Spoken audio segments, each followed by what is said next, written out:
ചേട്ടൻ ബസ്സിലുണ്ടായിരുന്നാണോ? ബസ്സിലുണ്ടായിരുന്നു. വനവകുപ്പിൽ ജോലി ചെയ്യുന്ന ആളാ? വനവകുപ്പിൽ ജോലി ചെയ്യാണ്. എന്താ പരിക്ക്?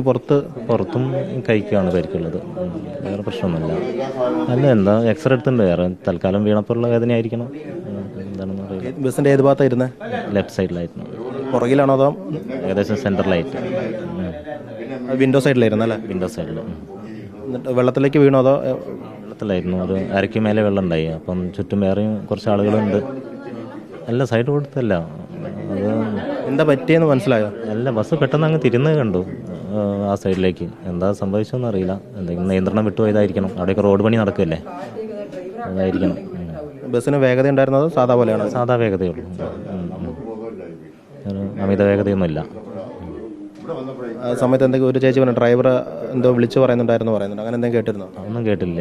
നമ്മൾ അങ്ങ് പോകുമ്പോൾ തന്നെ ഇനി എന്താണെന്നുള്ളത് ചിന്തിച്ചിട്ടല്ലേ. കുറച്ച് താഴേക്കാണല്ലോ വീണത്.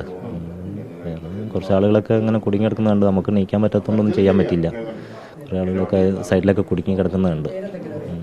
ചേട്ടനെ പുറത്തുനിന്ന് വന്ന ആളുകളാണ് പുറത്തേക്ക് എടുത്തത്? രക്ഷാപ്രവർത്തനാണോ? ഞങ്ങൾ പിന്നെ വിൻഡോയിലൂടെ പുഴയിലേക്ക് ഇറങ്ങിയ ഒരാൾ വലിച്ചു കയറ്റുക ചെയ്ത്.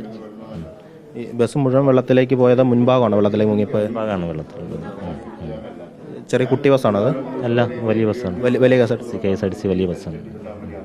ചേട്ടൻ എവിടുന്ന ബസ് കയറിയത്? എവിടുന്ന? ഞാൻ ആനക്കാമ്പയിൽ നിന്ന് കയറി. തിരുവമ്പാടിക്ക് ടിക്കറ്റ് എടുത്ത ആളാണ്. അതിലേക്ക് മറ്റേ ഡ്യൂട്ടിയുടെ ഭാഗമായിട്ട് ഫോറസ്റ്റിലല്ലേ? ഡ്യൂട്ടിയുടെ ഭാഗത്തേക്ക് പോകുമായിരുന്നു, റേഞ്ച് ഓഫീസിലേക്ക്. കൂടുതൽ വേറെ ആരും യാത്രക്കാരുണ്ടായിരുന്നു പരിചയമുള്ളവർ? ഇല്ല, വേറെ ആരും പരിചയമുള്ളവരാരുണ്ടായില്ല. എക്സ്റേ എടുത്തോ? ഇപ്പോൾ എക്സ്റേ എടുത്ത്.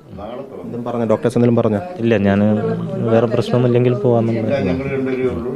ഒപ്പം ഉണ്ടായിരുന്ന മറ്റു യാത്രക്കാർക്ക് എന്തെങ്കിലും പരിക്കിൻ്റെ കാര്യമെല്ലാം അറിയാമോ? കൂടുതലുണ്ടായിരുന്നവരെ? കുറച്ച് പേര് അങ്ങനെ ആ വിൻഡോയിൽ കുടുങ്ങി കിടക്കുന്നത് കണ്ട്, കുറച്ച് ഉയരത്തിലായിട്ട്. നമ്മൾ ഏറ്റവും താഴെ അതിന് മുൻഭാഗത്തേക്ക് പുഴയിലേക്ക് ഇറങ്ങിക്കുന്ന ഭാഗത്തായിരുന്നു. നമുക്ക് കയറി വരാൻ പറ്റില്ലല്ലോ. ഇതൊക്കെ കുത്തനെ നിൽക്കല്ലേ ബസ്, അപ്പോൾ നമുക്ക് കയറി വരാൻ പറ്റില്ലല്ലോ. പിന്നെ നമ്മൾ ആ സൈഡിൽ കൂടെ തന്നെ പുഴയിലേക്ക് ഇറങ്ങിയിട്ട് വേറെ ആൾ വലിച്ച് കയറ്റുക ചെയ്തത്. വെള്ളം പുഴയിൽ നല്ലോണം ഉണ്ടായിരുന്നോ?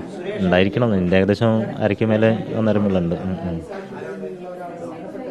റോഡ് പണി നടക്കുന്നുണ്ട്. പെട്ടെന്ന് ക്രെയിൻ ആളുകളൊക്കെ എത്തിയല്ലോ അവിടെ? ക്രെയിനൊക്കെ പെട്ടെന്ന് ഞാൻ പുറത്തേക്ക് കയറുമ്പോൾ തന്നെ ക്രെയിനൊക്കെ വന്ന് അവിടുന്ന് വലിച്ച് കയറ്റുന്ന.